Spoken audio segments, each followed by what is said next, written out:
Hey, I'd like to welcome you to another episode of Mission Matters.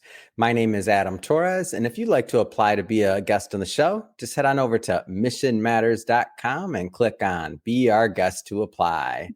All right, so today is a very special episode. We are welcoming back to the show, back to the stage, Leanne Schwop, who is a partner over at Amphora Consulting. And also, I'm proud to announce an author in our recently released Business Leaders book. It's a best-selling series. And first off, hey, I just want to say, Leanne, welcome back to the show. Thank you so much for having me again, Adam. I'm so glad to be here with you. Okay, so these are my favorite interviews that I get to do when I get to bring the authors. I mean, we've been going through this journey for, I don't know, a year or so. Take some time to put a book together, to get our thoughts together, to, create this anthology series. And now we get to do the fun part, I like to say, which is promoting. So excited to have you back on. But before we get into the book and what you've been up to and just really update, we'll start this episode the way that we start them all, with what we like to call our Mission Matters Minute. So, Leanne, we at Mission Matters, we amplify stories for entrepreneurs, executives, and experts. That's our mission. Leanne, what mission matters to you? Yeah, the mission that is most important to me is all around human rights. And I'm sure I sound like a broken record because it's what I said the last time, but it's true to my core. And I just believe every person deserves access to education and to food and to housing. And it's our job as people of society, especially of the United States of America, to bring that to fruition. And so my main mission is, how do we get people to have the basic human rights that they deserve on a regular basis? It's great. Love bringing mission-based executives and entrepreneurs on the line to share, why they do what they do, how they're doing it, and really like what motivates them to get out and to make a difference in the world. So great having you back on. And I wanna still go back, and I don't want to assume that maybe some of our newer audience and newer listeners, we've been blessed. The show's grown, very grateful. I don't want to assume that the new individuals maybe caught some of our previous work. So maybe let's just take a step or two back for a moment and just go into your background and really how you got started on this path. Absolutely. Yeah. So I was fortunate enough to grow up with two parents who just kind of taught you to work hard and to have discipline in your life in a positive way. And then I was surrounded by problem solvers. My dad owned his own business, and he was a mechanic. And my grandpa used to fix he was a farmer, but then he fixed farm equipment after he sold the farm.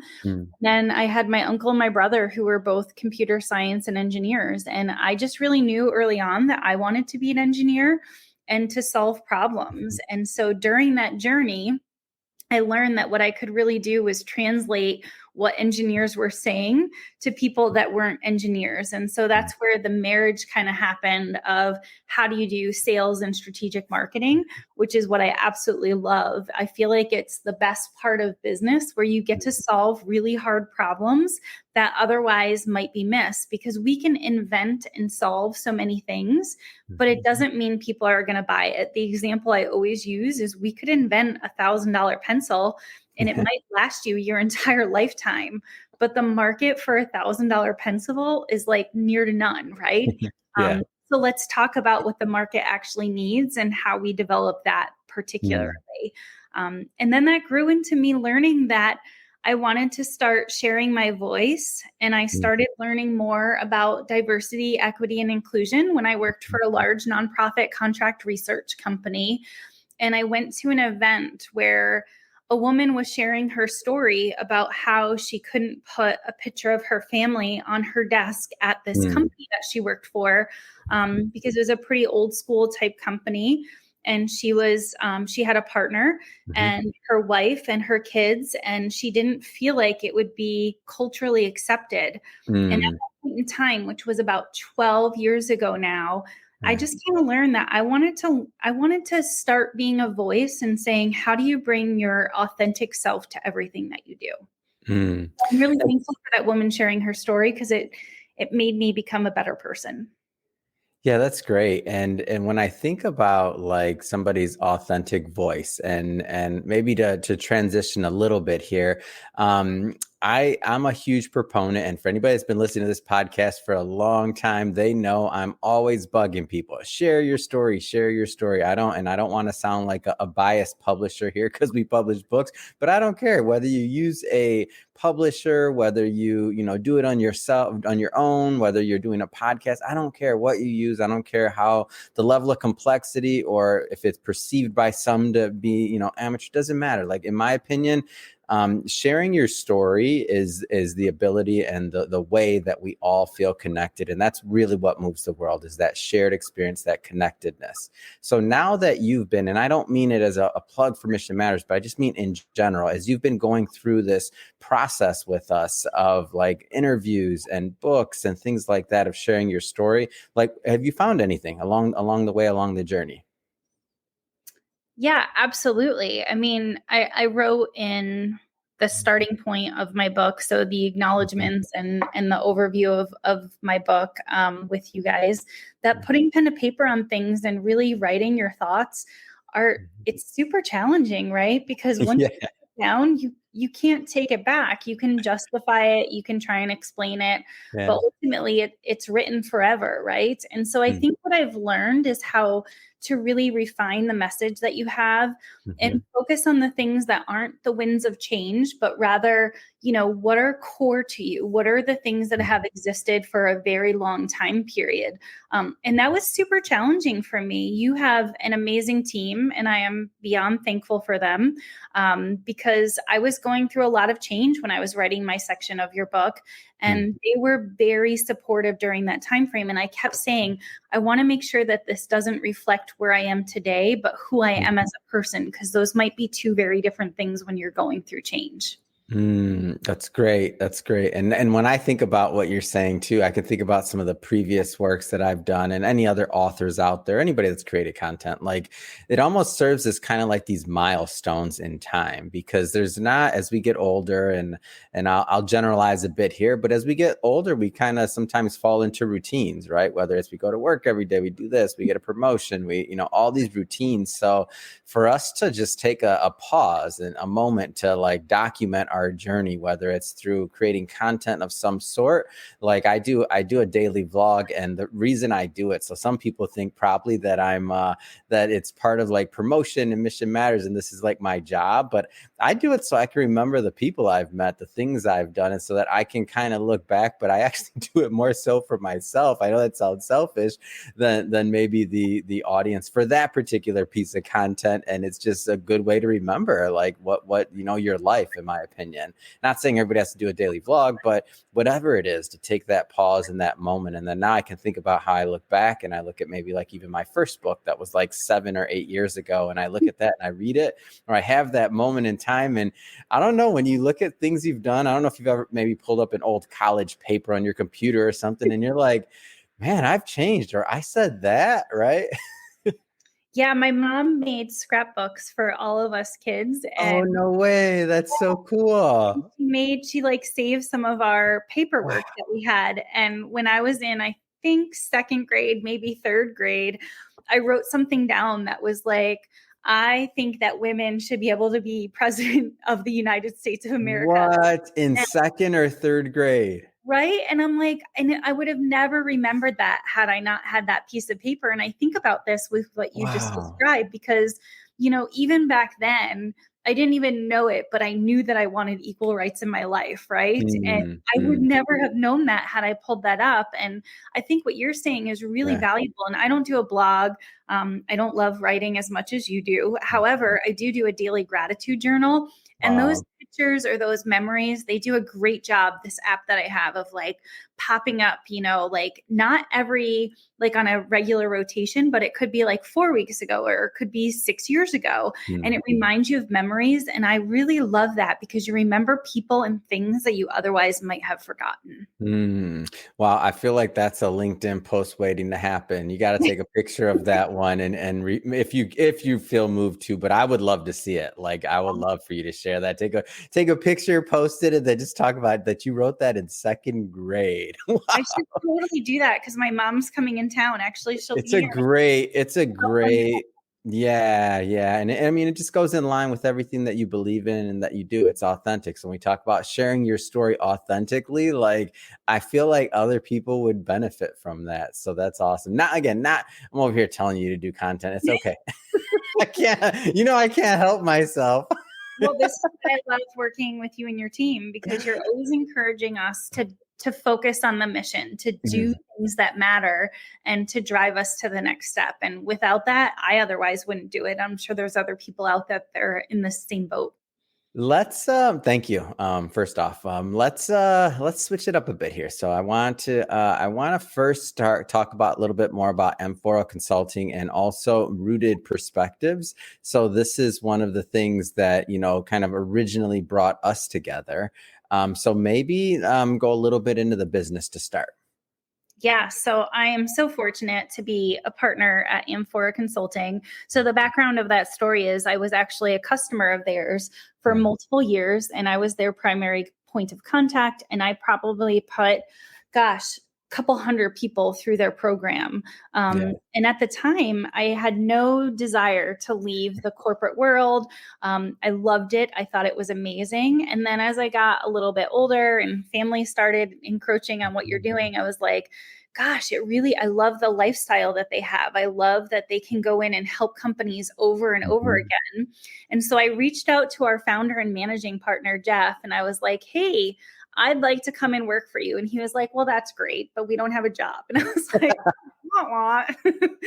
But then over time, he reached out to me about 6 to 12 months later. I think it was probably about a year. Mhm. And it's been a perfect fit ever since then. My other partners are very intelligent. They have created amazing content about strategic marketing and how you take technology and bring it into the marketplace.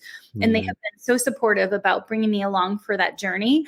And I Mhm. feel like I have such a great opportunity to be part of the team when I was a customer for so long. So I had already taught so many people about these core principles. Mhm. And, the best part of it is I love my job and I believe in it. And that's the best of both worlds. So we're a boutique consulting firm. There's only a handful of us. And the biggest difference that we have from some of the larger firms is the partners do the work. We have Mhm. the experience and we roll up our sleeves and we'll pitch the program to you. Yeah. We'll design the program, but then we also actually do the work. There's not junior Mm. consultants doing that. Yeah, that's a big deal. So to get that one-on-one and that hands-on approach that you take, maybe talk a little bit about the type of clients, maybe industries that you tend to work with. Yeah, so we do all B2B. So the B2C world is a total different animal, and there are so many trained people that work in that space. So we kind of stay away from there. We work in B2B, and specifically large companies that have multiple pillars of business is really our Mm. sweet spot, because what we do is we bring that strategic perspective to merge all of that together. Mhm. And it's so much fun because most people think that they work on strategy or they think that they work on their business, but Mhm. really what they're doing is they're working in their business and they Mhm. lose sight of the big picture. So we have two main programs that we do. The first is our flagship program, which is our grassroots strategy workshop, which is where we start to teach you and your team how do you create a strategic marketing plan and what are the pieces and parts to that, including voice of the customer, value selling, value pricing, all of those things, the customer journey map within there. And then the other thing that we can do for customers if they're not quite ready for that is Mhm. really focusing on what is your strategy. And we call it strategy on a page.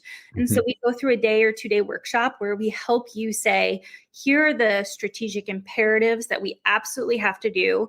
Here's what we are going to do. Here are things we might do. And here, most importantly, this is the list that people forget Mhm. about. Here's what we're not going to focus on. And it's Yeah. really important to have that list so that you know what you can say no to, so that you can focus on the big things that really matter. Mm. And typically, how long are you working with a company? Like on average, is this like to create this type of change? I guess it takes a little bit to go through these programs, right? It does. So Yeah. before I joined the team, one of the largest clients that we had, Jeff and the other partners worked with them for multiple years. And Yeah. it was truly like a cultural shift, right? But we do have examples. And I just had a check in with a customer that we had about a year ago. And Mm. we only did I think maybe an 8 hour, maybe even a 10-hour workshop with them. And, the feedback that they gave us was everything that you taught us is changing how we think about business, what we're doing. Wow. And so we can do initiatives on both sides. I have another client that I've worked with now for over 3 years because we're really working with them directly on how to optimize all of their business processes and what their strategy is. And so, the beauty of working with a boutique consulting firm is we do what is best for you. But we always say that we want to work ourselves out of a job. So we don't do consulting to be there forever. Our goal is to do enough work such that you can bring someone on to take on the work that we're doing for you, and we hand that off. And now these are larger companies too. So to have a statement like that be said, that it's changing the way we look at it or the way we do business, like that's a big deal. Like, can you maybe talk a little bit more about what goes into something like that? Yeah. So it's really focused on how do you ask the right questions? How do you challenge and create healthy tension in an organization versus unhealthy tension? How do you make sure that you're carving out time so that you are working on your business rather than just doing tactical work? And so we do that by focusing on the big picture. What does the market look like that you're playing in? What is your right to win? How are you sculpting and winning that going forward? And what are your main points of differentiation? And then training them on that value pricing, value selling, and all of those things. And then lastly, we really help them with the sales process and how do you make sure you don't get value leakage? So a lot of times customers just price on what the competitor is doing, or they say, well, it cost me $10 to build this product. And so I need to put my overhead on there, which is 20%. And then I need to make a little bit more money. So I'll add another 30%. And then they get to, being at 150% of the cost of making the product. Well, that's not value selling. That's just you telling them what cost you need rather than talking to them and saying, how much is this really worth to you? So many examples of customers that never went through that exercise and they gave away the store. They could have charged more. They could have added more value to the customer had they sold it that way. Yeah. It's great. Let's shift it up a bit here. I want to spend some of the time we have here on the book today. So your topic in the book, rooted, yes, that one. Your topic in the book. So rooted perspectives. The way that you break this down, and I like the way you do it. So you go through, and I mean it's like the analogy of like a tree essentially. So flowers and seeds, pods, seed pods, leaves, branches, trunk. Roots and legacy. So how do you want to tee this up? Okay. Well, threefold actually. So I like folds. Go ahead. I'm in for the folds. So number one, you could ask my mom like what any type of tree is or what any type of bird is, and she could tell you in a heartbeat. I have no idea. Wow. But like I'll send her the worst picture in the world and I'll be like, it was smaller than a cardinal, but it was red and it was doing this. And she's like, it's probably this bird. And I look it up and I'm like, that was the bird I saw. No way. So my mom is like my inspiration to always thinking about nature and how that nourishes us. And, I just love that she has this knowledge that I feel like so few people have, especially when it's not her job. I mean, she was a teacher. She taught second grade and kindergarten. I mean, she has no reason to know every bird in North America, right? That's amazing. Number two, and she's the kindest woman in the entire world. Like, I hope you get a chance. I hope she comes to our book launch because you'll love it.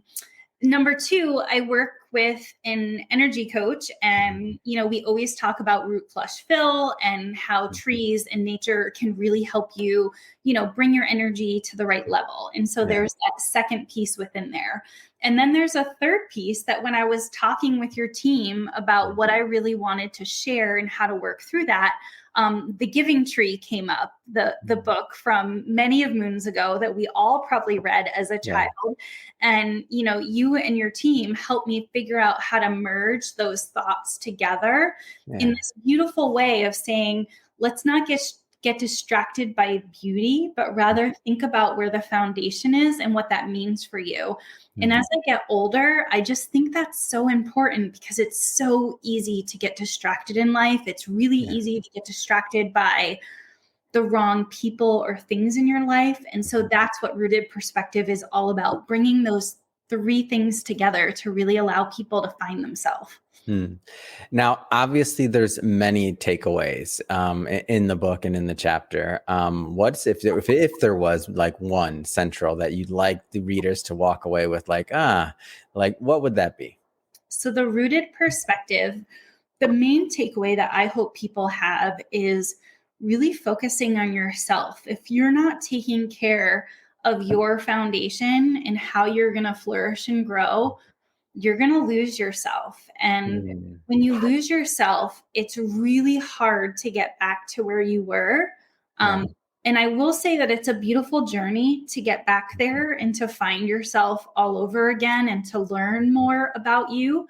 However, if we could keep that front and center and make sure that we're nourishing ourselves first, it's the same thing that they talk about on an airplane. Put your air mask on first and then help the passengers next to you or help your Yeah. children. That's really hard to absorb because I think most people are good natured. And the first thing I would do if you were sitting next to me on an airplane is being like, Adam, get your mask on. But Yeah. instead, what I have to do is put my mask on so that then I can help you and I can help other people and I can think clearly, right? Yeah. And I think that's really the beauty of all of it.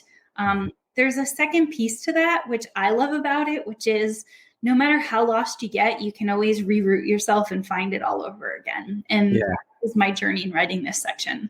Hmm.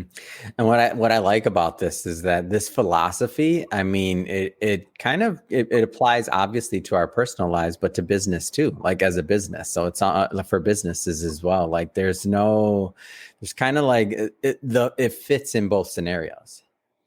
It really does because we have an opportunity when we have a job that we love that we can say we can wake up and go to work every day and love what we do. But not everyone has that. And let's be honest, no matter how great our job is, no matter how much you like working with us authors, you're still going to get emails from people like me that says, hey, Adam, I know we had it scheduled for this day, but we have to move it. And you're going to be a little frustrated, right? Not me. I'm okay. Maybe somebody else that has to reschedule it on my team.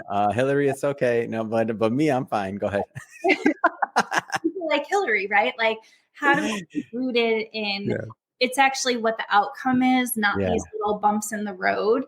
And I think that's really important for us. So it's a really silly story.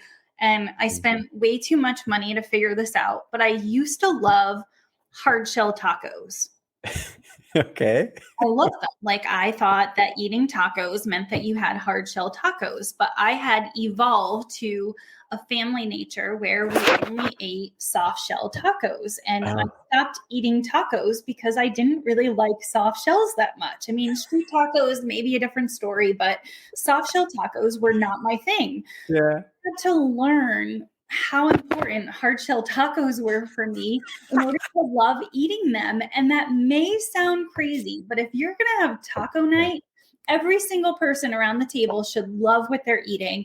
Yeah. And I needed to learn again that I loved hard shell tacos. And I think for anyone who has gone through a journey of change, they will completely understand what I'm saying in that statement. I understand. Number one. Number two. So you're back on hard shell tacos. I just need to confirm this. Yes. I'm never going backwards again. I love it. I love it. There's a win here today. I'm in. We better have hard shell tacos at the book launch party is all I'm saying. I'm in. So I do want to also spend a moment or two. So on Amphora Consulting, there's a book that I believe the founders of Amphora Consult, correct me if I'm wrong on this one, but the founders wrote called Grassroots Strategy. And that's a way that the audience and people that are more interested in maybe going a little bit deeper in the philosophy, like they can get more info on it and kind of the methodologies. Can you maybe elaborate on that? Yeah. So the best quote from people that we had review the book is that it's a mini MBA. And so we really would love for people that study finance or study engineering or study chemistry for them to pick up Grassroots Strategy before they go to the workplace, because this is all the stuff that is missed in our education right now. Now, if you go to school and get an MBA, you're going to learn a lot of these things. We would argue that you might not learn it in such a collective way, though. So what Grassroots Strategy really does is it helps you understand that you can develop and design anything, but how are you going to bring that to market? And what are the key things you have to think about with that? And we've done that from experience after experience. And so this program has evolved over the last 20 years so that it really adds value for the customer. And what we focus on is not doing it for you, but rather showing you how to do it. So once you do it a few times, you can then implement that and it can be part of the culture of your company. Yeah, it's great. And we'll be sure to put links to all this stuff in the show notes. And I definitely want people to pick up a copy of that as well. Well, Leanne, I just have to say it's been great having you back in the show. I'm looking forward to and thrilled to continue to promote this book and everything that you're doing over at Amphora Consulting and otherwise. That being said, I mean, what's next? I mean, what's next for you? What's next for the firm? Yeah, so I'm working on a full book now. So I've written 2 sections. One with you guys and one with another entity. And so now I'm really ready to roll out the carpet and write my own thoughts. And it's really a great combination. The philosophy that I have around, what is an authentic driven life? How do you leave a legacy of what you're looking for? But also sort of how do you evolve and change as you grow through life? Because we're all handed things that we necessarily didn't sign up for. And so how do you work through those and how do you figure that out? And I'm really excited about it because while I'm a type A recovering perfectionist engineer, I do have a lot of empathy and I do have a lot of thoughts about, how we can be kinder to each other. And so I really found that writing helps me combine those two things. And I do think it helps me on my journey of becoming a recovering perfectionist. Oh my gosh, I love that, recovering perfectionist. I'm in. That's one title I'll never take. It was not. I'm the just go after it. I don't know. Perfectionist is not what somebody would call me. Actually, I'd be consistent. That's what they'd call me probably. Hey, that is a really good attribute to have. That's all I got. I don't know. It's okay. I hope so. Oh, well, Leanne, again, as always, a pleasure. If somebody wants to connect, by the way, and follow up and kind of go further into the methodologies or to also follow your story, I mean, what's the best way for them to do that? Yeah, so a couple things, amphoraconsulting.com, which I'm sure will be hyperlinked in the show notes. And then leanneschwilp.com really talks about the work that I've done, the books that I've done, the workshops that I can present specifically for women who work in the STEM field to help them with the differentiation that we have versus others that work in that space, especially if you're in a double bind scenario. And then lastly, I try to really post as much as I possibly can on LinkedIn. And so that's the best social media platform for me. I would love to say that I'm a great tweeter or Facebook user, but it's just not true. I'm just a little bit too old for that. And now that it's X, what did we call it? Is it still tweets? I don't know. I'm confused. Now I showed my age. I don't know. It's brand new. Who knows? All right. Well, not to digress. So for the audience, hey, first off, fantastic. So for the audience, as always, thank you for tuning in. We've had a lot of fun. Hope you have too as well. If you haven't hit that subscribe button yet, hit subscribe. We have many more mission-based individuals coming up, and we don't want you to miss a thing. Leanne, really, it has been a pleasure as always. Thank you so much for coming back on. Can't wait till we get to do this next. Thank you. Me too.